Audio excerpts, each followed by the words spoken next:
There is a moment you have felt it, though you may not have named it, when you realize that the room you are standing in was built before you arrived, by people who are no longer there to explain why the walls are where they are. You didn't design the doorways, you didn't choose the light switches. And yet you move through that room 1,000 times a day with the total confidence of someone who believes they built it themselves. That is what it is to live inside a society. And the strange part, the part almost nobody stops to sit with, is that the room is not made of wood and plaster. It is made of agreements. Language is an agreement. Money is an agreement. The idea that Tuesday follows Monday and that you owe somebody something because of what a piece of paper says, all of it, agreement, held together by nothing but the fact that enough people, most of the time, act as though it is real, which means society is not a structure at all. It is a spell, cast collectively, renewed daily, and mistaken by nearly everyone inside it for the ground itself, rather than the weather passing over the ground. Now here is the part that should bother you a little. If it's a spell, who is the magician? And if you say no one, if you say it just emerged, organically, out of a billion small human choices, fine. But then you have to explain why it feels so coordinated. Why does everyone wake up and know, without being told that morning, what a stoplight means, what a wedding ring means, what it means when someone won't meet your eyes on the subway? Nobody sends out the memo, and yet the memo is received everywhere, constantly, by people who've never spoken to each other. Somewhere between the individual mind and the mass mind, there's a transmission happening that we don't have a good word for. The anthropologists have tried. They call it culture. Like that settles anything. It doesn't. Try holding culture in your hand. You can't. It's a ghost that runs the furniture. I want to start close to the ground, because if we go up too fast, the air gets thin, and you'll stop trusting me, and you should trust me only provisionally anyway. So, think about the last time you were embarrassed in public. Actually feel it for a second. The heat in the face, the collapse of posture, the desire to disappear. Now ask yourself an odd question. Embarrassed in front of whom? If you were the last human on earth, could you be embarrassed? You could be injured, you could be in pain, you could grieve, but embarrassment requires an audience, even an imagined one, which means embarrassment isn't a private emotion malfunctioning inside you. It's a social reflex, a nervous system tuned to the presence of other nervous systems, checking itself against a standard that isn't written down anywhere, but is somehow enforced with total precision, in every culture, in every era, just with different content. The Victorians blushed at ankles. Somebody today blushes at a typo in a text they can't unsend. Same mechanism, entirely different rule set, which tells you something uncomfortable. The feeling is real, but the rule is arbitrary. And if the rule is arbitrary, then a huge portion of what governs your inner life was installed, not discovered. Installed by what though? That's the open door I want to leave open, because if I close it now, you'll stop listening in about 40 seconds, and I don't blame you, closure is boring. It's the enemy of a mind that's actually awake. So hold that one. Installed by what? We'll come back to it, or rather, it will come back to us, wearing a different mask. Let's go sideways for a moment, into language. Because language is where this whole thing gets its claws in you before you can even form the thought, I am being shaped. You didn't choose your mother tongue. Nobody does. You were dropped into a river of sound before you had any say, and by the time you could have objected, you were already made of the river. The words available to you determined, in some meaningful way, which thoughts were easy to have and which were nearly impossible. There are languages that don't distinguish between blue and green the way English does. There are languages that don't let you say, I dropped the cup without specifying whether you did it on purpose. Imagine that a grammar that won't let you lie about your own intentions without extra effort. What would that do to a society over centuries? What would it do to guilt, to excuses, to the entire architecture of blame? We assume our inner life is prior to our language, that we think and then we speak. But there's a very old and very unsettling possibility, one that shows up independently in linguistics and in mysticism and in certain corners of cognitive science, that it might run the other direction. That the shape of the sentence available to you shapes the shape of the thought available to you, which means the society you were born into didn't just teach you facts. It handed you the actual instrument you would use to think with, and never told you it was doing that, and you've been playing that instrument your whole life, believing the music was entirely your own. Sit in a cafe sometime, actually do this, and just watch mouths moving, watch the total unconscious fluency of it. Thousands of grammatical decisions per minute made by people who couldn't explain a single grammatical rule if you asked them. That fluency is beautiful, and it is also a kind of trance. You are so good at the code that you've forgotten its code. And a society, any society, needs you to forget that. Because the moment enough people remember that the water they're swimming in is water, and not simply reality, the water starts to behave strangely. It sloshes. Structures that depended on nobody noticing start to wobble. Here's where it gets stranger, and this is one of those turns where you either lean in or you check your phone, and I'd rather you leaned in.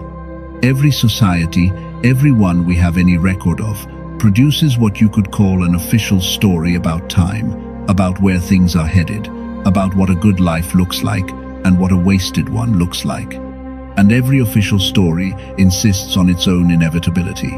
Rome believed itself eternal. Feudal Europe believed the hierarchy was cosmic, handed down from God through king, through lord, through peasant, immovable as the stars.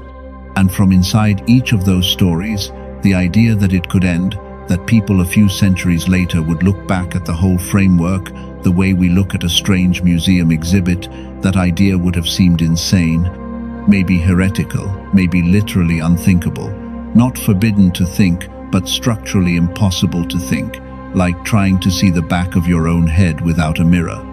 And here's the part that should genuinely unsettle you. We are, right now, at this exact moment, inside a story that also insists on its own inevitability. Growth, progress, the market, the nation-state, the idea that this is simply how things are, how they must be, how a reasonable person understands the world. Which means either this is finally, uniquely, the one era in human history whose organizing myth is actually the correct and final one, or we are doing exactly what Rome did, exactly what feudal Europe did, mistaking the weather for the ground, and we won't be able to see it from inside any more than they could. Most people see it too late. That's not a criticism. It might be structurally unavoidable. You cannot fully see the shape of the cage while you're still made of its bars. The people who do see it early, and there are always a few, in every era, the ones who start laughing at the wrong moment in the ceremony, they pay for it. Sometimes they're called mad, sometimes prophets, sometimes just difficult. History tends to promote them after they're safely dead, which is its own kind of joke, a very expensive joke that keeps getting told. Let's ground this. Think of your own life, not civilization, just your life, and the beliefs you held 10 years ago with total confidence that now embarrass you slightly, or that you can't even quite remember believing. That gap between the person you were and the person narrating this sentence right now, that gap is a small personal version of exactly the same mechanism. You were, at every point, absolutely convinced you were seeing clearly. You were not lying to yourself, not exactly. You simply hadn't yet stepped outside the frame that made certain things invisible. And now, hearing that, you're tempted to think, but now I have stepped outside. Now I really do see clearly. Notice that impulse. Notice how seductive it is. It is the same impulse, wearing a new coat, and it will be wrong again in ways you cannot currently access, for the same structural reason a fish can't access wet. So what do we do with that? Do we collapse into total relativism, throw up our hands, decide nothing can be known, and every frame is equally arbitrary and equally worthless? That's tempting, and it's also, I think, a trap, a subtler cage built to look like freedom. Because total relativism has a strange side effect. It makes you very easy to govern. A person who believes all frames are equally arbitrary has no ground to stand on to resist the frame currently being imposed on them. Cynicism, it turns out, is one of the most effective tools of control ever invented, and it's free, and it's self-administered, and it feels like wisdom while it's disarming you. So neither naive belief in your own clarity nor total collapse into nothing means anything. Something else, something harder to hold, has to exist between those two. What that something is, I genuinely don't think can be handed to you in a sentence. If I gave it to you as a sentence, you'd file it and move on, and the whole point would be lost. It has to be lived into, which is not a satisfying answer, and I'd be suspicious of anyone offering you a satisfying one. Let's shift again, because we've been up in the thin air a little too long, and I promised I'd keep bringing us back down. Think about advertising. Not to moralize about it, everyone's already tired of that lecture, but to notice something structural about it. An advertisement is one of the purest distilled artifacts a society produces, because its entire purpose is to install a desire that did not previously exist, and to do it so smoothly that you experience the desire as though it originated inside you. You don't think an agency convinced me I need this. You think I want this. The seam is invisible by design. Now scale that up. If a 30-second commercial can install a desire you'll defend as your own, what has 40 years of immersion in an entire civilization's worth of images, rewards, punishments, and unspoken rules installed in you that you've never once questioned, because you never experienced it as installation? You experienced it as growing up, as becoming yourself. That's the genius of it, and also the horror of it. If horror is even the right word, maybe it's just the water level. Every civilization does this. It has to. A society that failed to install shared desires and shared fears in its members wouldn't cohere long enough to be called a society. So we're not talking about a conspiracy. We're talking about something closer to a biological necessity of large-scale human organization, which is in some ways more unsettling than a conspiracy, because you can't arrest a biological necessity. You can only become conscious of it, which changes your relationship to it without necessarily freeing you from it. Here's an open thread I'm going to leave hanging rather than tie off, because it deserves more room than I can give it in a breath. If desire itself can be manufactured and then experienced as authentic, what does authenticity even mean anymore? Is there a version of you underneath all the installation, a kind of bedrock self, or is it installation all the way down, turtles all the way down, with no floor? I don't know. I'm not sure the question has a bottom. Sit with that discomfort instead of resolving it, because the resolving is usually where the thinking stops. Let's talk about time, because society doesn't just install desires, it installs an entire relationship to time.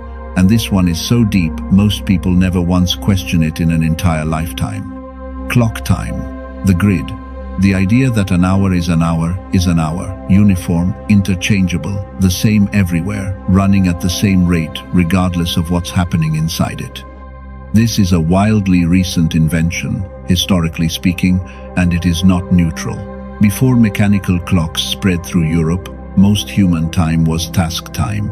You did the milking when the milking needed doing, not at 6 am sharp, regardless of the cow. Task time bends around life. Clock time makes life bend around it. And once a civilization runs on clock time, a strange new possibility opens up that didn't exist before. You can now sell time. You can rent out an hour of a human life as an abstract, fungible unit, detached from what's actually happening inside it. Wage labor, in the form we know it, depends on this abstraction completely. Nobody's paying you for the milk. They're paying you for the hour, whether or not anything of value happened inside it. Feel the strangeness of that for a second. An hour of your one, finite, irreplaceable existence, priced like a commodity, interchangeable with any other hour, yours or anyone else's. That is not how time felt to a human being 12,000 years ago. It's not obviously how time has to feel. It's an agreement, like the room with the doorways you didn't choose, and you have been living inside its walls since before you could walk, mistaking its shape for the shape of time itself. And this is where the re-hook comes, the one I can't smooth over. If clock time is an invention, then so is the anxious feeling of running out of it. Not the fact of mortality that's real, that's not going anywhere, but the specific flavor of dread, the ticking, the sense of hours as a depleting resource slipping through your fingers while a productivity app quietly counts them. That particular dread might be, in part, a manufactured artifact of a particular economic arrangement, not a fixed feature of being a conscious creature in time, which would mean some portion of your suffering, not all of it. I want to be careful here. Not all of it, but some portion, is optional in a way you were never told it was optional, because the entire apparatus around you profits, quite literally, from you experiencing your hours as scarce and yourself as behind. I want to bring us back down again, because that's a heavy thing to leave floating. Think of a time you lost track of the clock, completely absorbed in a conversation, a piece of music, a task with your hands, a birth, a death, a sunset that didn't announce itself in advance. In that state, did you feel behind? Did you feel like you were running out? Usually not. Usually the dread returns the moment you check the time again, the moment the grid reasserts itself, which suggests the dread isn't coming from inside the experience of being alive. It's coming from the measuring apparatus laid over the experience. Two different things, easily confused, almost never separated, because the society you live in has an interest, not a malicious interest, just a structural one in keeping them fused.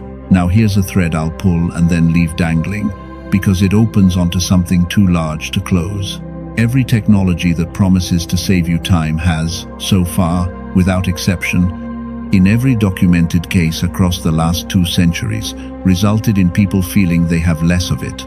The washing machine did not create leisure. The smartphone did not create leisure. Why? What is actually happening there?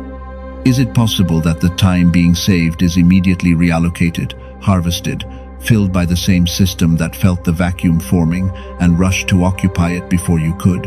I'm not going to answer that. I'm not sure it can be answered from inside the system doing the harvesting. But once you've noticed the pattern, you cannot fully unnotice it, and that itself is a strange kind of power, small, private, and real. Let's go anthropological for a moment, and I promise to bring it home fast. In small-scale societies, hunter-gatherer bands, the kind our species spent the overwhelming majority of its existence living in, anthropologists have repeatedly documented something that should scramble our assumptions about progress.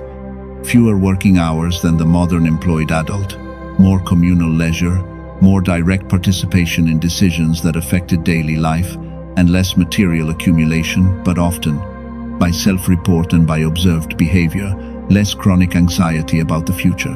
Not paradise, disease, violence, and precarity were real and sometimes brutal. I'm not romanticizing it. But the specific flavor of low-grade, always-on dread that characterizes so much of modern life, the background hum of not enough time, not enough money, not enough status, appears far less prominent in societies organized around immediate return rather than accumulation and deferred gratification. Which raises an uncomfortable question that most people never get to ask because they're too busy running the treadmill to notice there's a window nearby.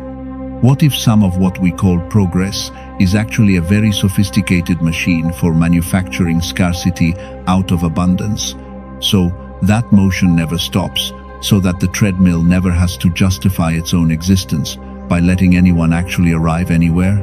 I don't say that to make you quit your job by sundown. That's not the point. And honestly, that kind of dramatic gesture usually just swaps one trance for another, slightly more romantic one. The point is smaller and stranger. Notice the machine. You don't have to dismantle it today. You just have to stop mistaking its output, the dread, the hurry, the sense of being perpetually behind, for the ground truth of existence. That's a private act. Nobody can see you doing it. It doesn't require a manifesto.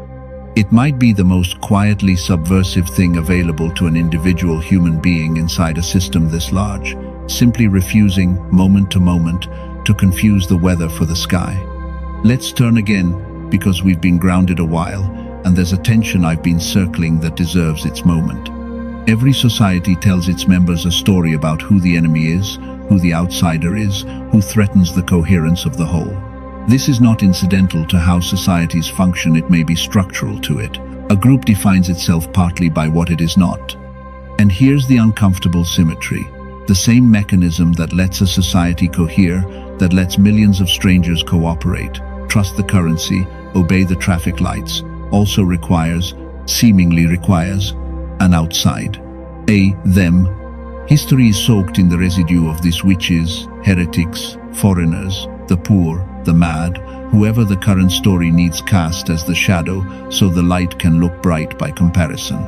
And the deeply strange thing, the thing that should keep you up a little tonight, is that you cannot always tell from inside a given era who the current designated shadow is, because the designation feels, from inside, like simple common sense. It never announces itself as prejudice.